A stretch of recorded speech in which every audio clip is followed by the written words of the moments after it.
Thanks for tuning in to another episode of the Tan and J-Man Show. Before we go any further, please give us a rating on Apple Podcasts. If you want to stay up to date with all that's happening in Tan and J-Man Show Nation, like us on Facebook, follow us on Twitter and Instagram at Tan and J-Man Show. Hope you guys enjoy this episode, so stay tuned.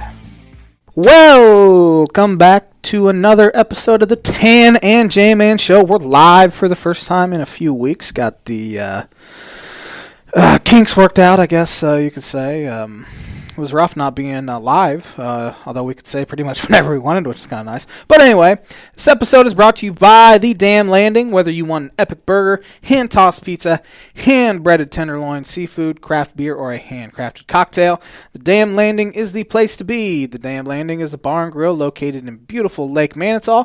Focuses on freshness and quality. The Damn Smoke is here every single week. And it will feature barbecue and steaks. In addition, you can wash it down with one of their 16 beers on tap, including a constant rotation of today's best micro brews and domestic flavors, or a handcrafted cocktail made using fresh ingredients. Take in the fantastic views of Lake Manitou in their beer garden or outdoor bar area. Whether it be boat or wheels, the Damn Landing is the place to be. Located at 1305 Ewing Road in Rochester, Indiana. What up there, T-Dog? How's it going, J-Man? Pretty good. Pretty good. How was your weekend? Pretty good. Even yesterday? No. No? Not so much? No. See, my yesterday was good, but my Friday night was awful. I was going to say, when it comes to sports, you deserve something good to happen. After, so it was. I was full prepared for just a bad sports weekend. it was my pleasure to provide that moment of good for you. Appreciate that. You're welcome. Can you do that more often? Nah, only time. I felt bad for you. It's the only reason why my team let your team win. I phoned them in. And I said, you know what? We're in a decent spot right now. We got the Jets and the Bengals coming to town. So you know what? We can throw Tanner a bone. Let his pro football team get a win. Appreciate that. You're welcome. Hey, you're welcome. Well, you ready for the Birdie Bogey question? Let's hear it. Okay, it's football season. Of course, we've known that for a long time. It is November. But usually we'd be creeping into Heisman Trophy season, but that's not going to happen until January this year. But my trivia question revolves around the Heisman Trophy. There's been 3 wide receivers since the start of the Heisman Trophy back in 1935 to win it. Can you name 2 of them? I know one of them. You're halfway there. I know 2 of them. Well, you wait till the end. Hopefully I remember them by then. What was that? That was Birdie Bogey. I almost did the book it prediction of the week read there. Birdie Bogey is brought to you by Noble Gnome LLC. Fresh, locally grown, nutrient-dense produce from Bryce and Katie Romine of Mentone, Indiana. Like them on Facebook, follow them on Instagram, and check out their website, noblegnomellc.com. Get your veggies. No pause this week. No pause, no strain of the throat. No, I was doing some damage to my vocal cords. Had to lay off this week. My doctor told me, my throat specialist. Oh, really? Told me to not do the this week. So. Probably good call there, Doc. Yep. It is time for On This Day. I forgot it's I'm a little flustered tonight. I apologize. You're not in your smooth On this day, operating system. In 1947, Washington Redskins Sammy Baugh passes for 6 touchdowns versus the Chicago Cardinals. Yes. Who won the National League Rookie of the Year in 1960 on this day? 1960. Yep. How about Ernie Banks? Nope. Frank Howard. Yeah. Who won the National League MVP on this day in 1962? Nope. Maury Wills. Yeah, good call with a nope. Who won the Heisman in 65? Staubach? Mike Garrett. What about Staubach? He probably a little earlier than that, wasn't he? Probably, imagine. Let's see. 1968, the Milwaukee Bucks made their first NBA trade. They gave up Bob Love and Bob Weiss to the Chicago Bulls for the classic Hall of Famer Flynn Robinson. I'm just kidding. I don't think he's a Hall of Famer. I was going to say, I believe you. I mean, I don't know. But cool. The Bucks have been on this day segment quite a bit lately. Yeah, that was their first ever trade. Who won the Canadian Football League Grey Cup in 1980? Let's go with the Rough Riders. Incorrect. Edmonton. I don't know if it's still a team. I don't follow the Canadian Football League. Eskimos. Sounds right. Beat. Actually, I think they changed their name within the past year or two. Really? Due to some backlash, maybe, when the Redskins or the Washington was looking into changing from the Redskins to the Washington football team. Interesting. I think. I should fact check that. They outclassed, according to this, the Hamilton Tiger Cats, 48-10. I know they're still. Yes, I remember that one. Bunch of tennis. 1988, Wayne Gretzky, the great one, who the J-Man shares a birthday with. Who's the most famous person on your birthday, sports related? You know, I think it's Yammer Yager.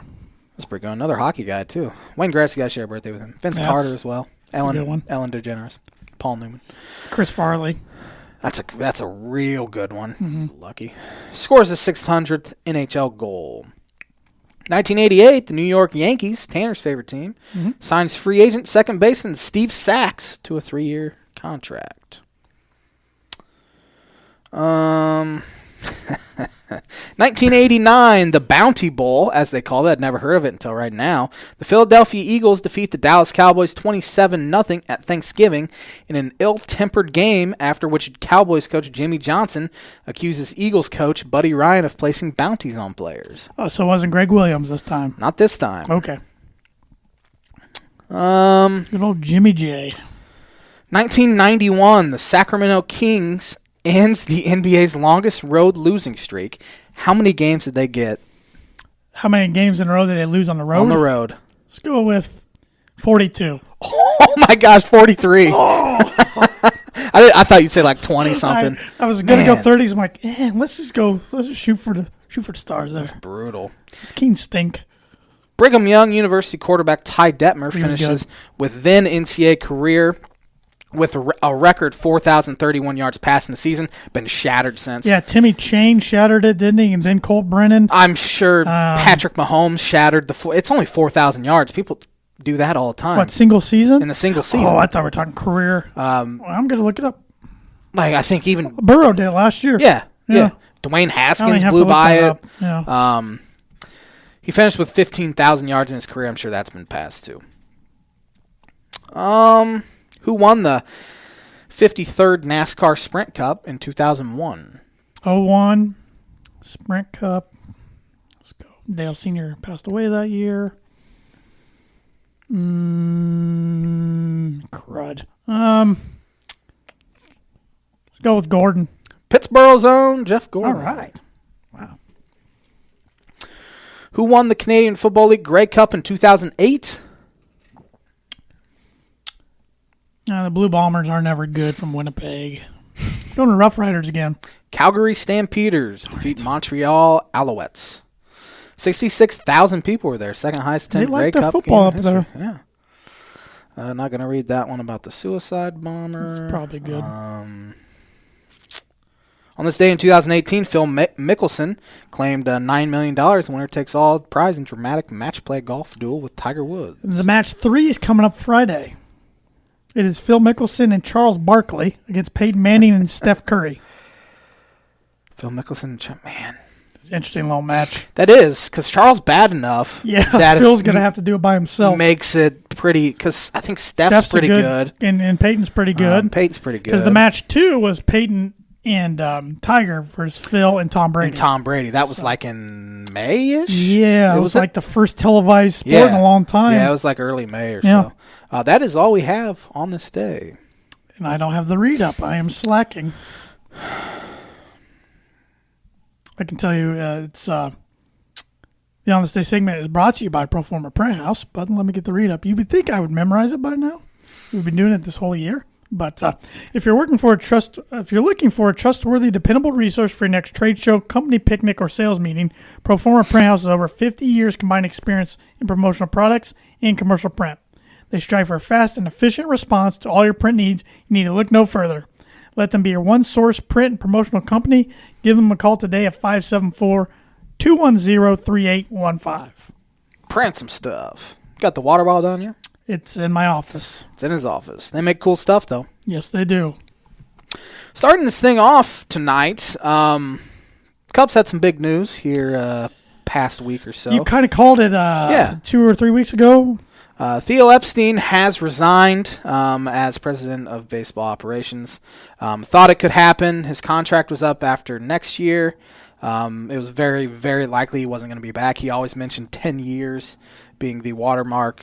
And so he stepped down. Jed Hoyer's taken over his spots. They're looking for a GM now. But, man, the Theo Epstein era started off terribly. They completely tore it down from 2012 through 2014. Got great draft picks. Got to draft Chris Bryant, guy like Kyle Schwarber, because they were bad. And they made some very shrewd trades when they were selling guys off.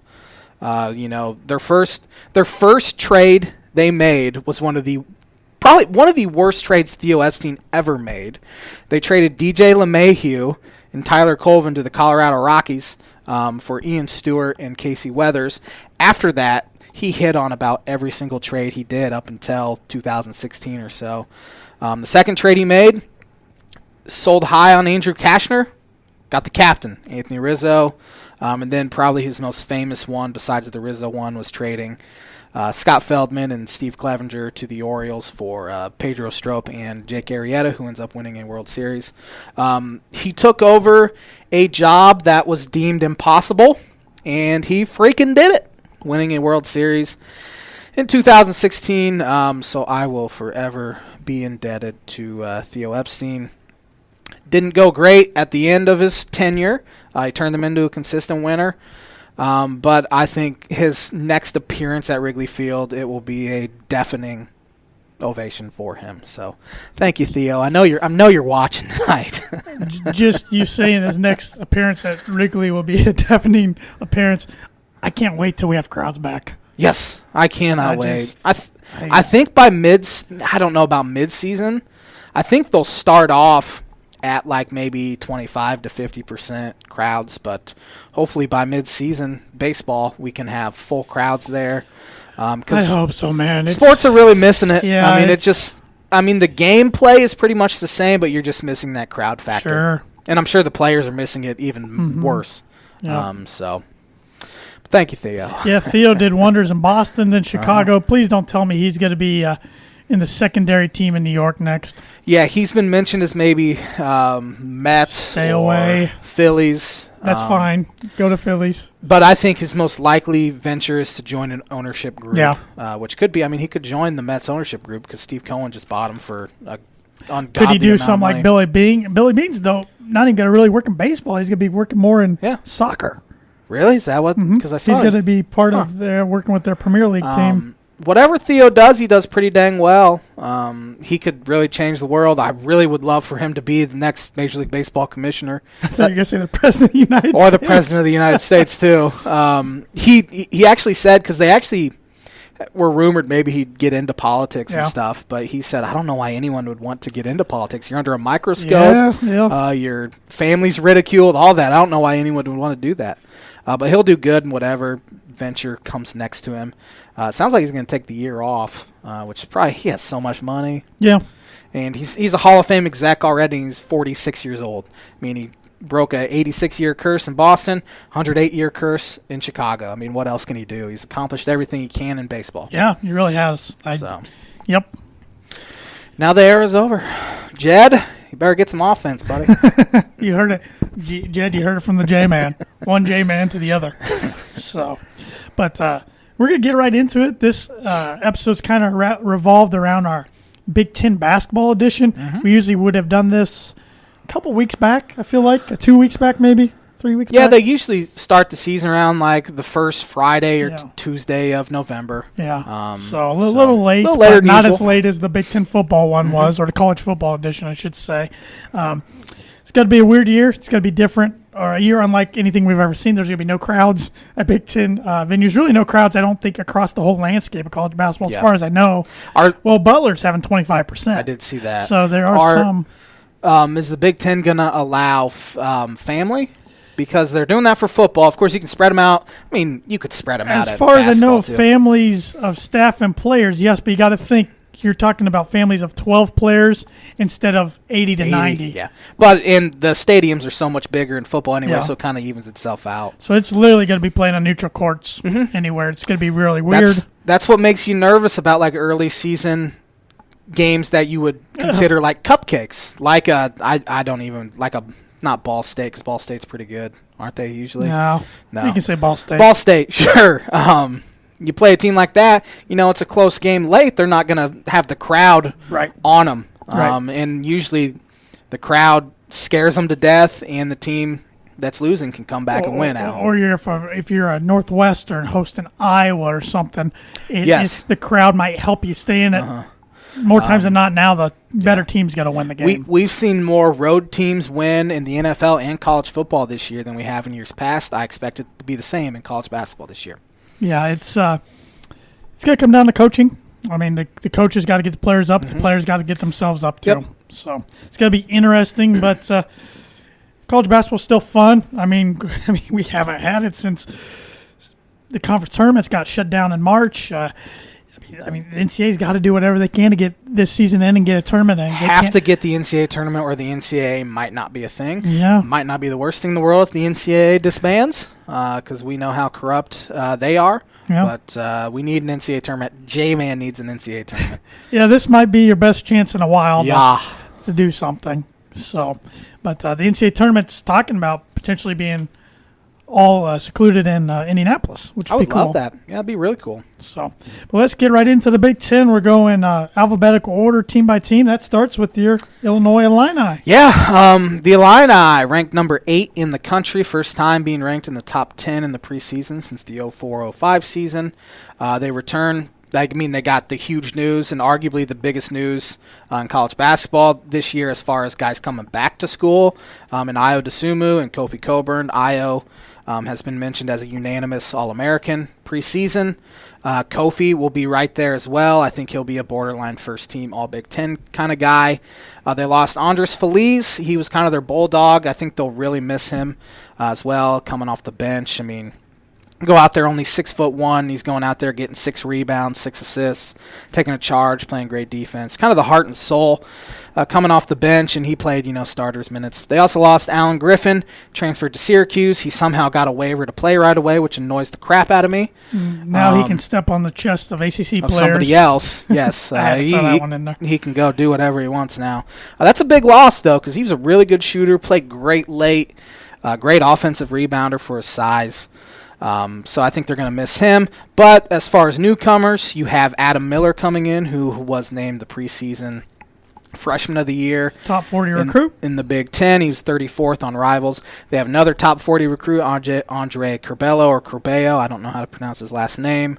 He was ranked 38th on Rivals. He's been kind of compared to, or they say his career could look a lot like Cassius Winston, which would obviously be just unbelievable. He's one of the best passers. He's probably the best passer on the team, one of the best passers in the conference already. Haven't even seen him play a game yet. Haven't even seen him play a game yet. This guy was mentioned as the best passer in the class of 2020. He needs to get stronger because he's only like 6'1", 170 or so right now. He needs to work out his shot a little bit, but he'll come off the bench right away with Ayo coming back. Coleman Hawkins was another freshman that's coming in. He's 6'10". They have another Coleman hyphen somewhere. Can play the. His name is actually Coleman, first name, last name Hawkins. So it's not Jalen Coleman Lance. Yes. He's 6'10".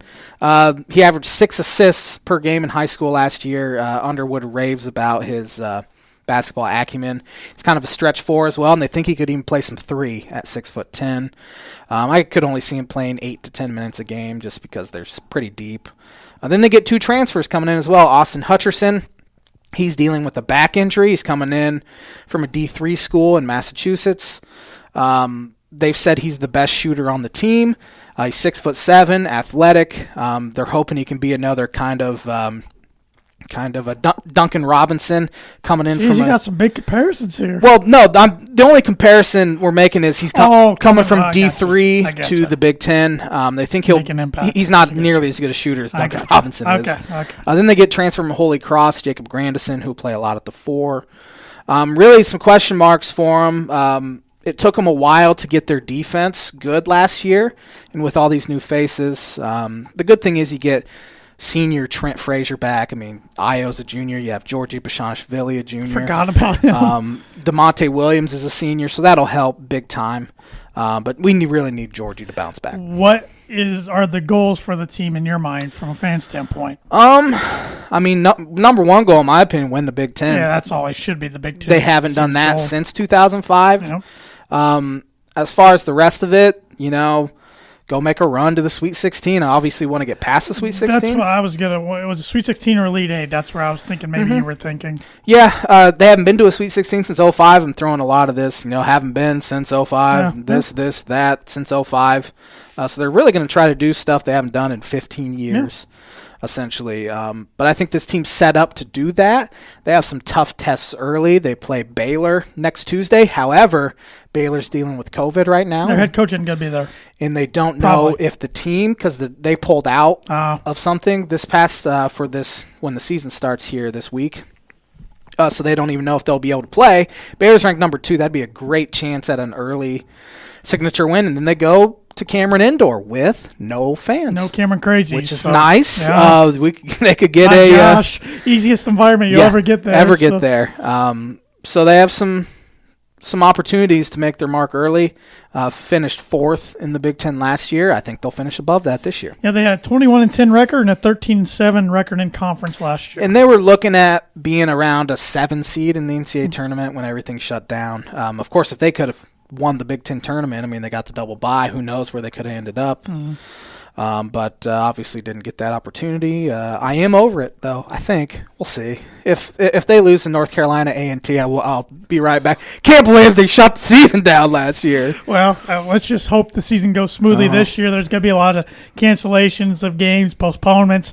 Heck, if a player in the Big Ten gets it, he's out 21 days. That's the thing. That's a big strike. I mean, he could be right in the middle of a conference race, get 1 or 2 guys out, and that's why I think changes course of everything. If that happens, the NCAA selection committee needs to take that into effect as well. It'll be interesting how they do that. Because in the past, sometimes they take season-ending injuries late in the season into effect. Sometimes they don't really. So we're gonna. And this is obviously something they've never had to do before either.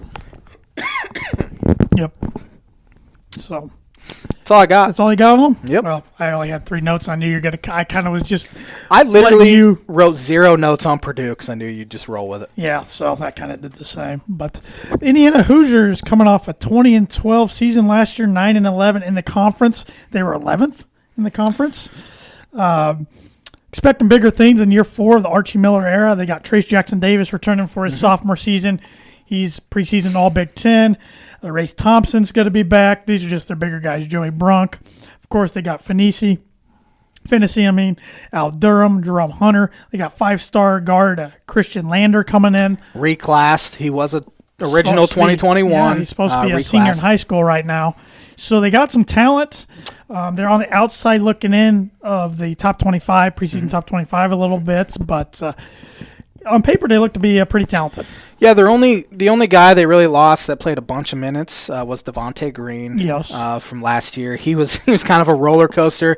He could go out there, hit you 7 threes, or he could go through an 0 for 15 kind of thing. He was kind of a chucker.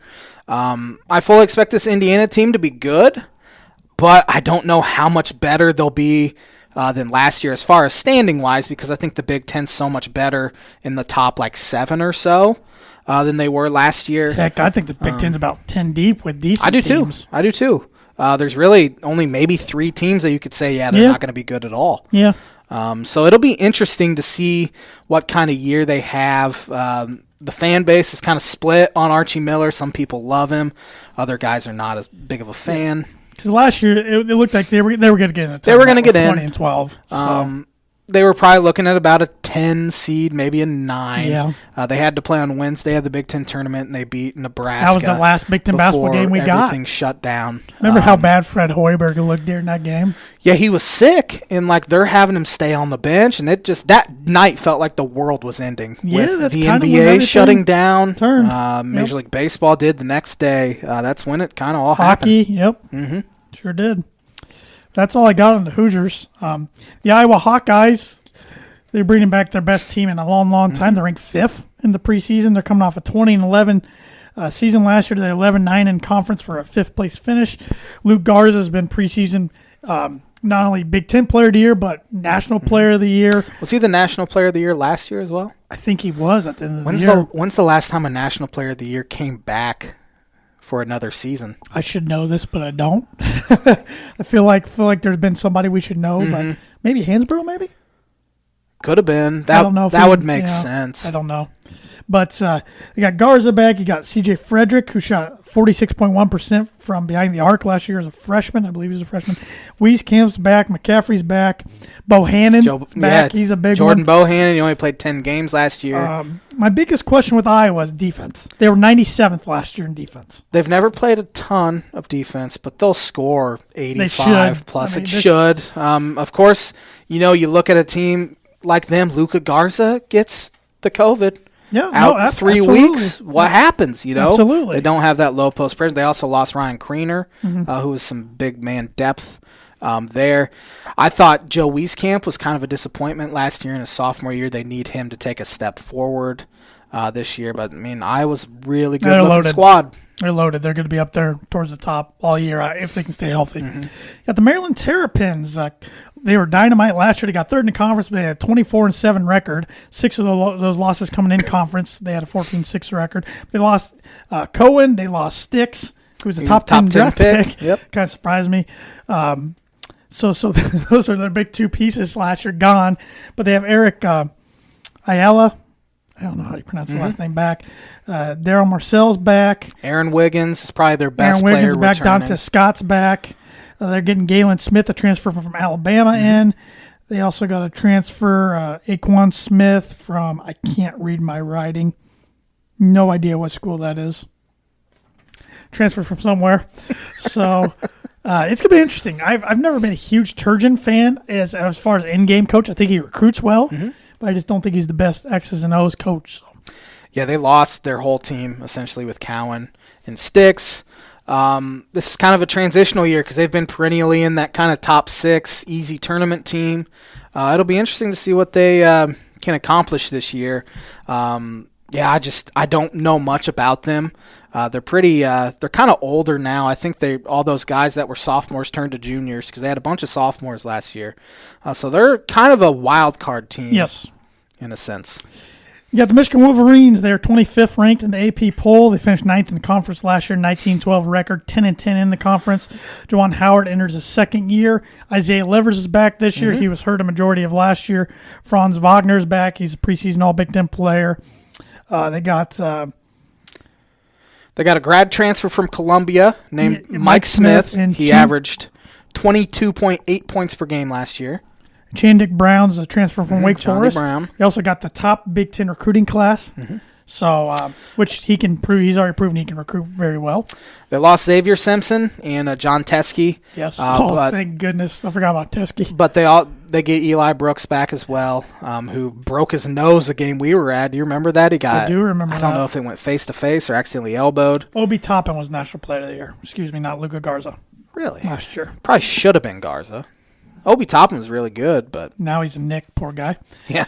But, so Michigan looks good on paper. They're going to be an interesting team. They looked real bad up until really Illinois and Ayo Dosunmu hit that buzzer beater against them, and then they turned it on in February, like they did under Bayline every year. They started the year ranked top 5. They did, and then went. They beat Gonzaga. And then they lost to Illinois and Champaign, and they kind of went through this skid until late January, and then they just turned it on. Yep. You got the MSU Spartans, of course. They're ranked 13th in the AP, 22-9 record last year, 14-6. They were second in the conference. Well, technically tied with Wisconsin, but Wisconsin, I think, got the tiebreaker somehow. They did. I know they were the one seed in the Big Ten tournament. So, lost Cassius Winston, and Xavier Tillman, who jumped pro. Both were drafted in the second round last week.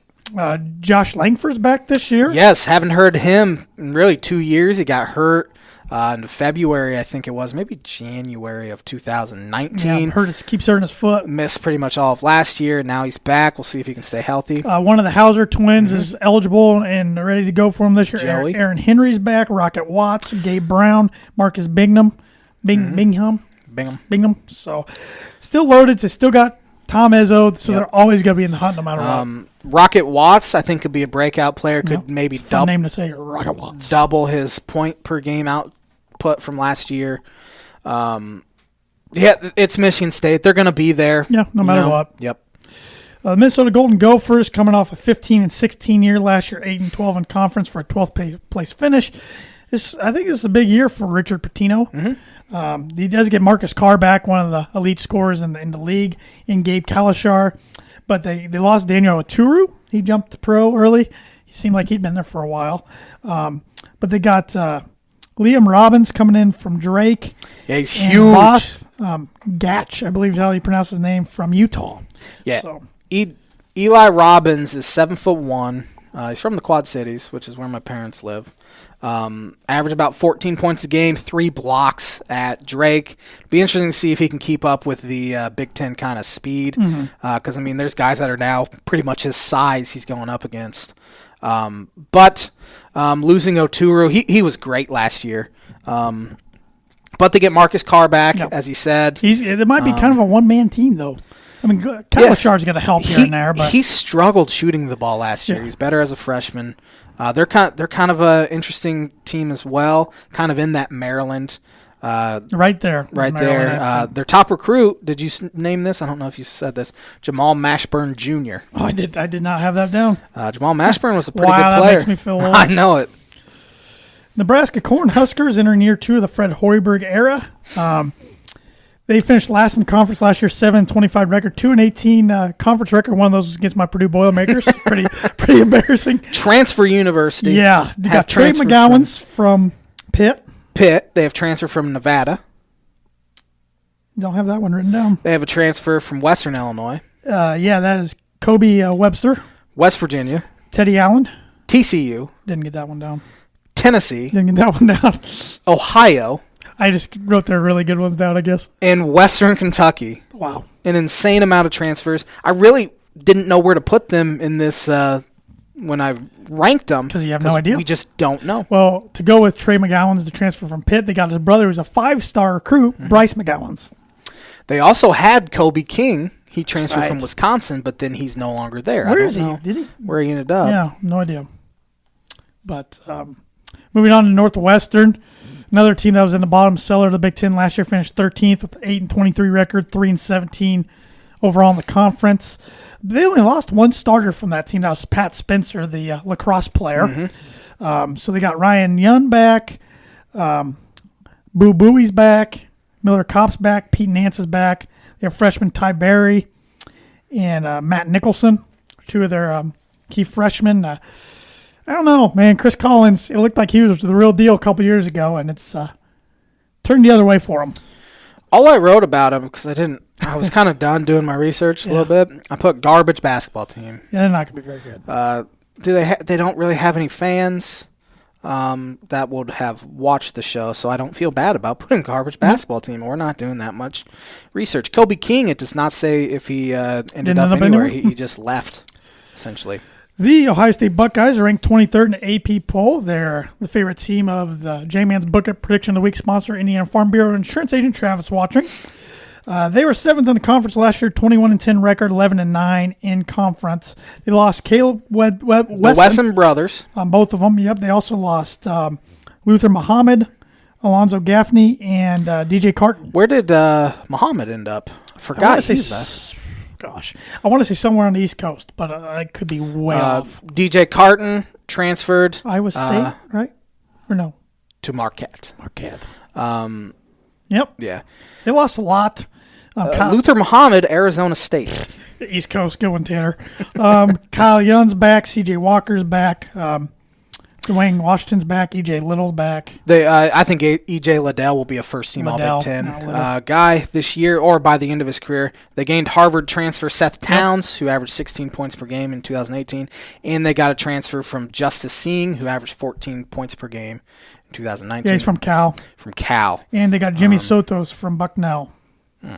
So a lot of transfers this year in conference. Chris Holtman, pretty good coach. Yes, he is.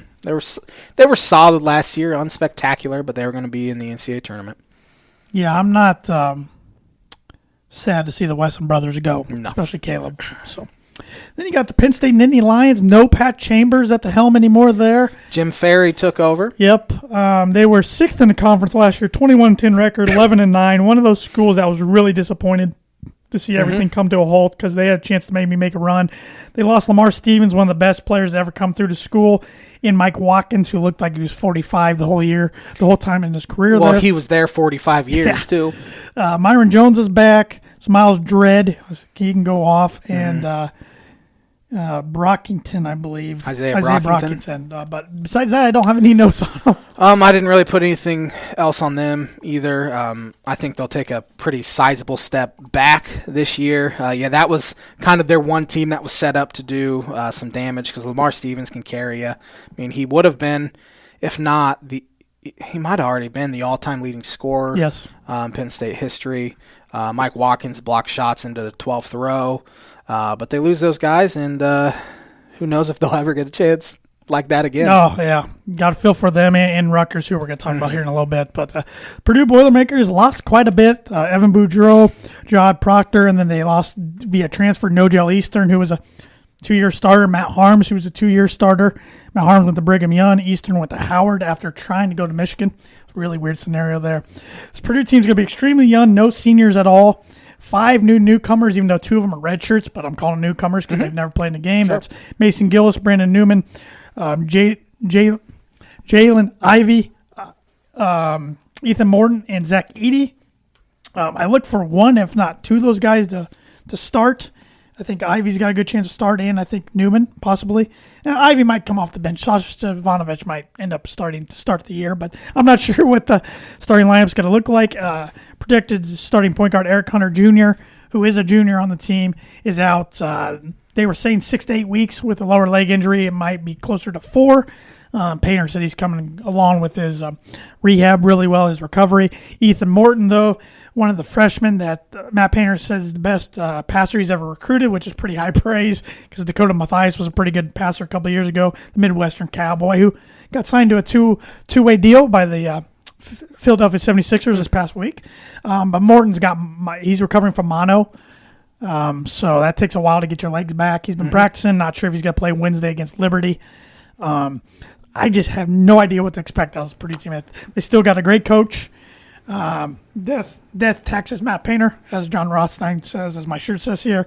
So I like them in that standpoint. I think they'll be in the games just from a coaching standpoint. I think this is a team, though, that's got to take some lumps early and often and get better as the year goes on. I think they have a chance to be decent. I think they're a year away from being really good. I do too. I think next year when they get all these guys back, assuming nobody leaves, and then they get 2 top 40 players in the nation and 2 top in-state kids and Caleb First and Trey Kaufman-Wren, and then they signed a 2022 or got a commit from a 2022 in-state guy, Fletcher Lawyer, today. So Matt's starting to get that momentum going with in-state recruiting, which is nice to see them not lose that in-state talent. So I think they're going to be built after this year for about 3 or 4 really strong years, but this year could be some growing pains. It'll be interesting to see if they pass this thing where guys can transfer to a different school without sitting out a year once, because that could completely change the landscape of college sports. I hope they don't, but I bet they do.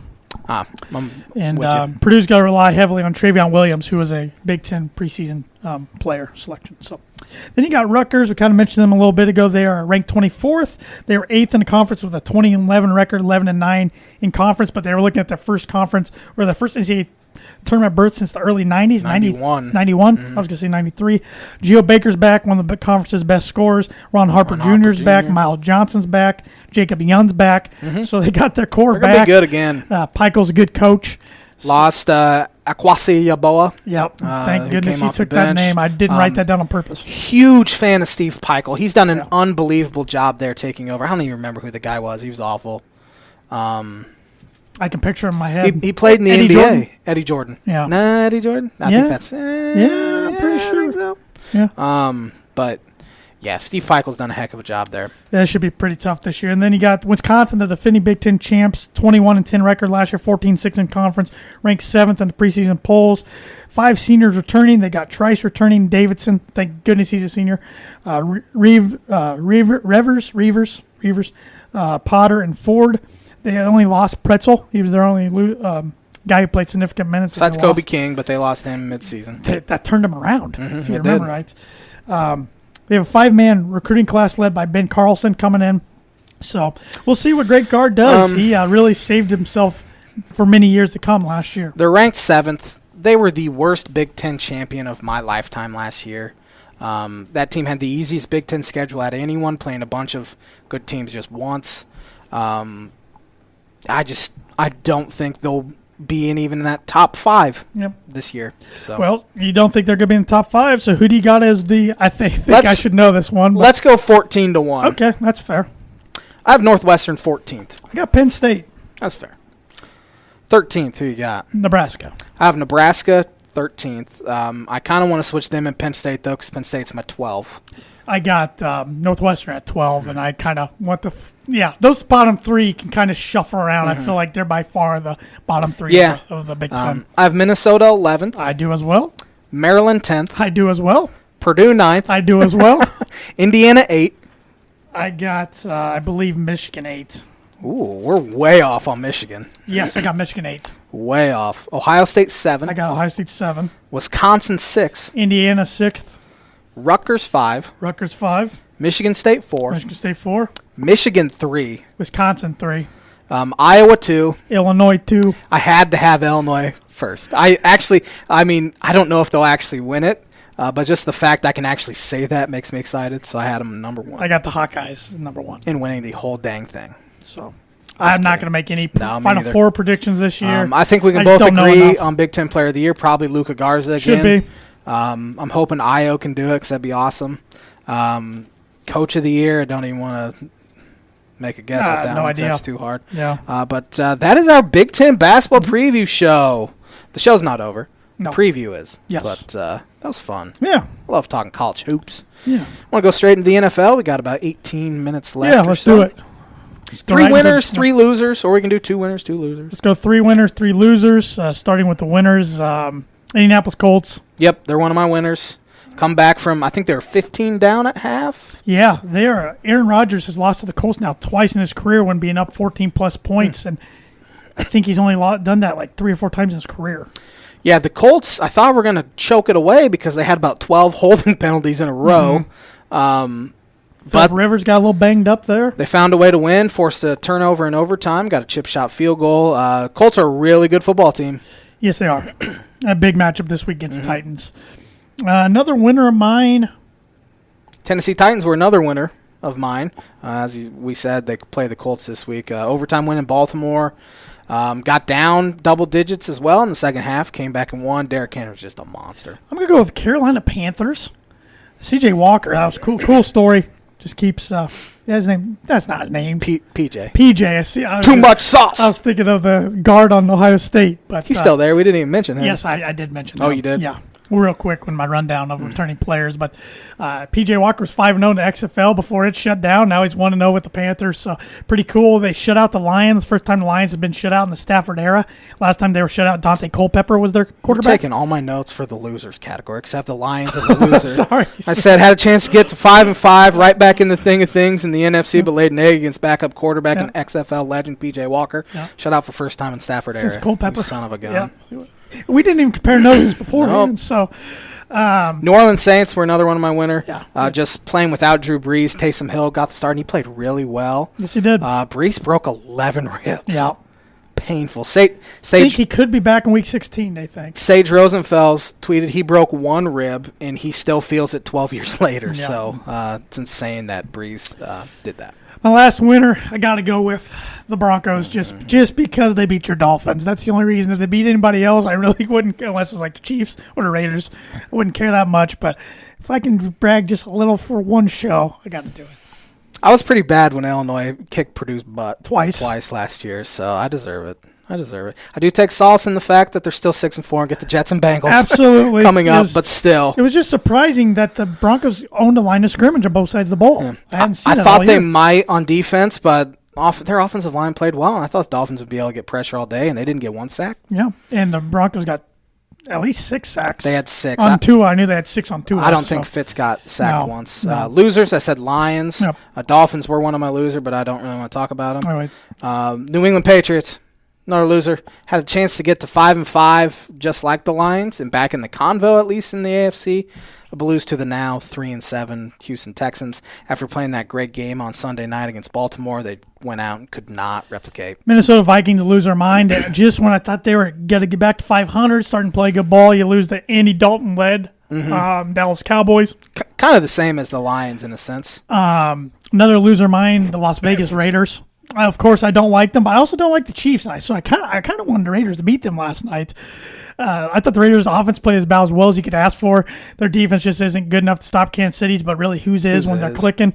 And Mahomes did what Mahomes does late, but that's if the Raiders won last night, they would have swept the Chiefs, which nobody's done that since the Broncos in 2015. They're the only team that's really given, besides Kansas Chargers. City. The Chargers gave them a scare early, Yeah. but Raiders know what they're doing against them. Yeah, They're a good football team. If team. they would have won that, they were right there for the West. I know. Now it's Kansas City's they had a division. chance. Derek Carr's having a great year. He just doesn't turn the ball over. So I still questions out if he's really Gruden's guy, but I don't know why he wouldn't be. Yeah. I mean, he let him hit the market. A lot of teams probably nab him up. And my last loser, the Philadelphia Eagles. The NFC East is garbage. I know you say that. They are, but The leader of that division is the Eagles at 3-6-1. it's not going to last. They just can't play well. Carson Wentz is arguably a bottom 8 quarterback in the NFL right now. He threw one of the worst pick sixes I've ever seen. He should not. They need to go to Jalen Hurts. They're 3-6-1. Still have a chance, obviously, to win the division because they're right there. But Jalen Hurts gives them a better chance to win right now than Carson Wentz does. Don't know why Doug Peterson has not pulled the plug yet. I don't know either. But the Browns, on the flip side, the Browns, are they one of the worst 7-3 teams you've ever seen? The worst 7-3 team I've ever seen. Yep. But they're going to get in the playoffs. I know. It's pathetic. Let's get right into our picks for Week 12. Thanksgiving Day games. We have, starting off, the Houston Texans at the Detroit Lions. This is a tough one. It was a tough one. But it's hard for me to pick against the Lions on Thanksgiving. I'm going to Lions, but with 2 confidence points. I have the Houston Texans for 3. We didn't even do this. Oh, but yeah. Tanner, How did I forget? for the first time in 5 weeks? 5 weeks, gets the belt. The streak he had of losing was essentially equivalent to the Cubs not winning a World Series in 108 years, but the son of a gun finally usurped it from me. Well, now I'm going to keep it like Bruno Sammartino kept the WWF I just want one last look. belt for 11 years. That's my goal. All great historic things must come to an end, and I have to pass the belt on for 1 week only. I will happily sling it over my shoulder. Houston Texans for 3. The Washington football team at the Dallas Cowboys. Cowboys got a big win yesterday, like I said. I think they keep the momentum going. I'm taking them for 3. I'm taking the Dallas Cowboys for 13. I think Holy smokes. Didn't see that coming. They whoop the Washington football team. Baltimore at Pittsburgh. Baltimore's reeling right now. Yeah, they have both their top 2 running backs are on the COVID list now. Mark Ingram and J.K. Dobbins today, Ooh, both that's on the bad. COVID Did list. not see So that. don't think they have a chance, but I didn't change my points. I have the either. Steelers for 4. I have the Steelers for 6. I don't really think Pittsburgh's playing that well either. They've kind of been benefit of They what their might go schedule undefeated is. in the regular season, looking at their schedule. Yeah, it's pretty easy. I don't think I don't know if they win a playoff game either. I think I think they're good, but I just don't view them as being comparable to Kansas If they City. win it, Big Ben needs to retire. Go out on top. Sure. Why not? Las Vegas Raiders at the Atlanta Falcons. Got the Raiders for 6. I have the Raiders for 12. Atlanta's done. I don't know if they win another game this year. They're it's time for them bad. to look at a different quarterback. Different quarterback. Just need to maybe tear it down. Yeah. They had their chance a few years ago, and they you're up 25 in the point Super lead. Bowl. You can't ask for much more. Los Angeles Chargers at the Buffalo Bills. Looking at my confidence points here, I kind of hate myself. I got the Bills for 15. I have the Bills for 16, so I don't hate myself nearly as much. I don't think it's. I think it's no brainer. Even though Herbert's one of the bright young stars in the NFL, that dude. Yeah, I hate it. I hate it. Man. It sucks being in the AFC West. But he's good. We have the New York Football Giants at the Cincinnati Bengals. Cincinnati Bengals. Prayers up to Joe Burrow. No ACL tear, MCL tear, more damage in his leg. It's really what the Bengals get for not getting him some offensive line help. They need to learn. They're doing what the Colts did to Andrew Luck. The Bengals need to go tackle in the draft. Center.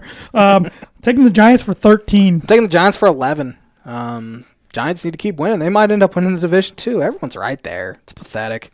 They just disband our NFCs for a year. You're going to put them on prime time every week late in the year because it's going to have playoff implications. They shouldn't have let any of them in. Yeah. Just take the 7 best teams. Tennessee Titans at the Indianapolis Colts. Great game here. It's for the AFC South for the lead. I got the Colts, but for 1. I have the Tennessee Titans for 2. I struggle picking the Colts for some reason. Well, we don't know for some reason. You don't like them. It's not a secret. I don't hate them as much as I used to. I will say that. The Carolina Panthers at the Minnesota Vikings. I've been ripping the Vikings, yet I pick them, and I'm taking them for 7. I'm taking the Vikings for 5. Arizona Cardinals at the New England Patriots. Cardinals coming off a tough loss in Seattle. They had a bye week this past week. They played on Thursday. Oh, that's right. You're right. Nope. Essentially. Yep.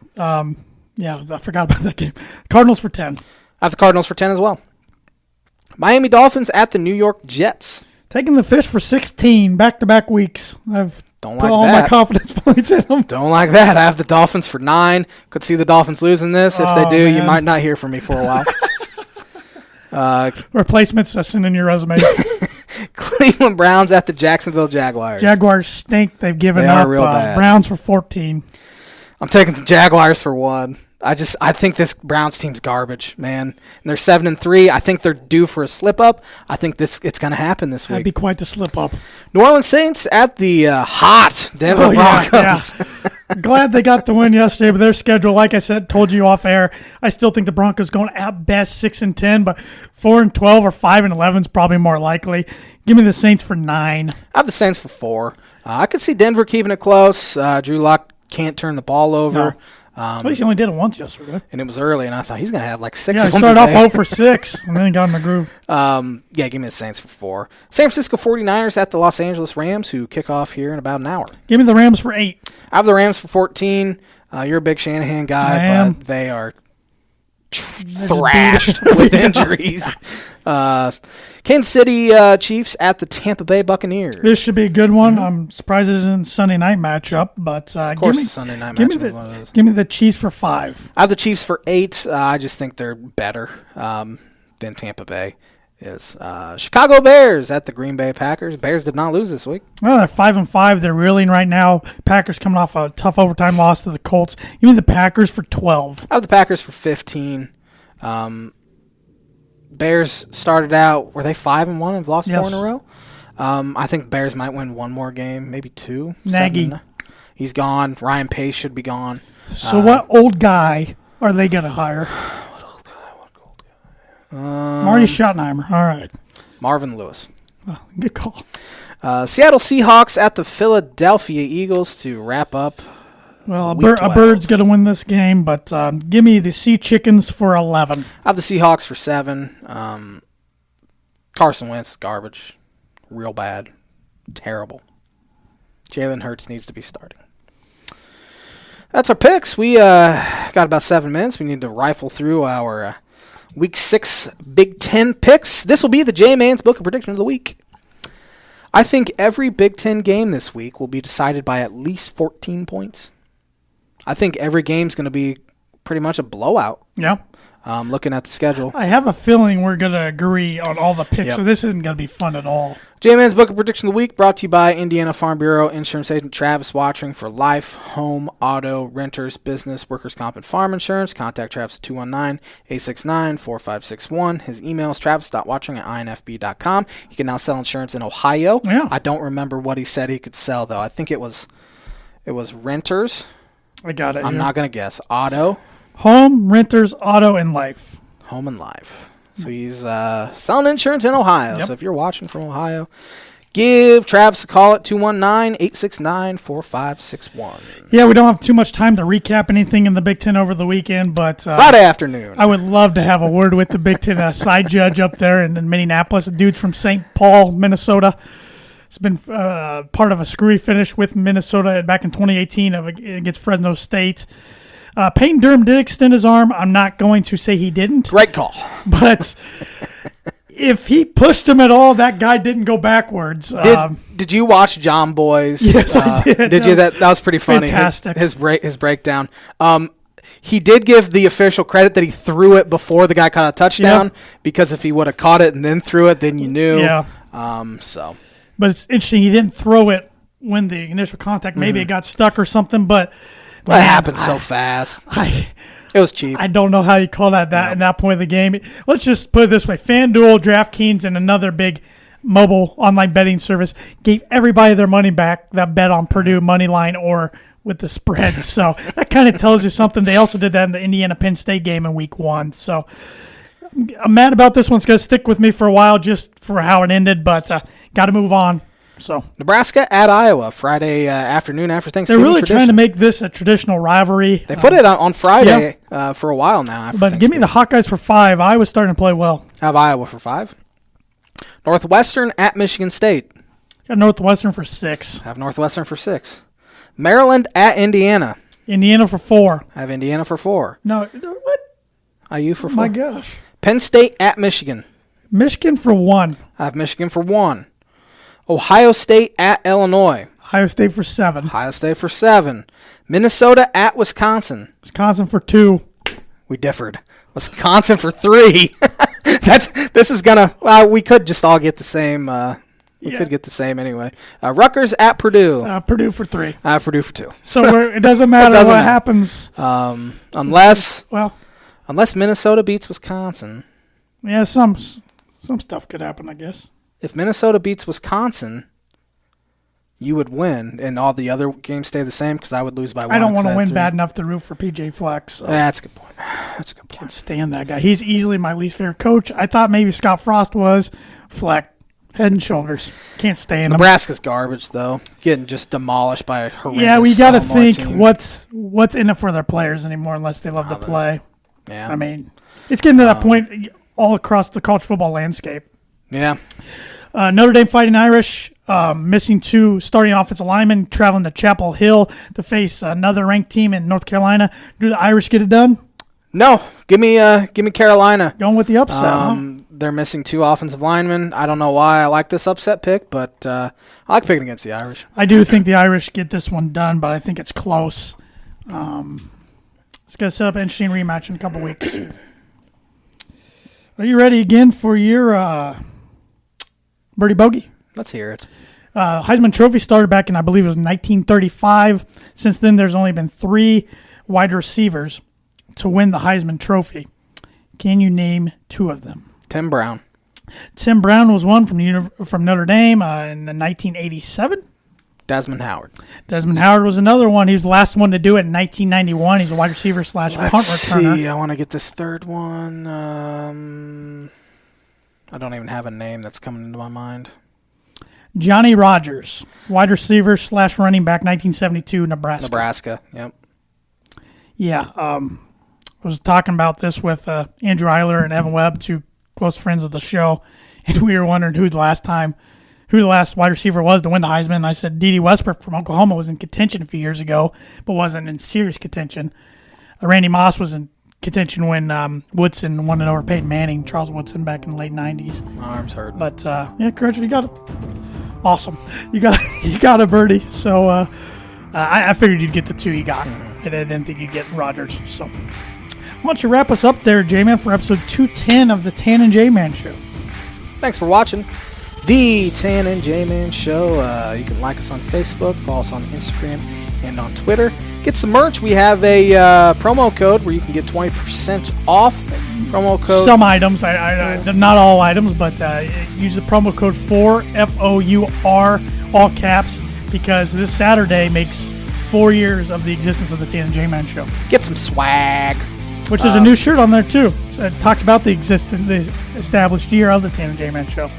Thanks for watching. Have a great Thanksgiving and safe Thanksgiving, everybody. Eat some good food, and we'll be back at it next Monday to talk about a bunch of sports topics. The champ out. See ya.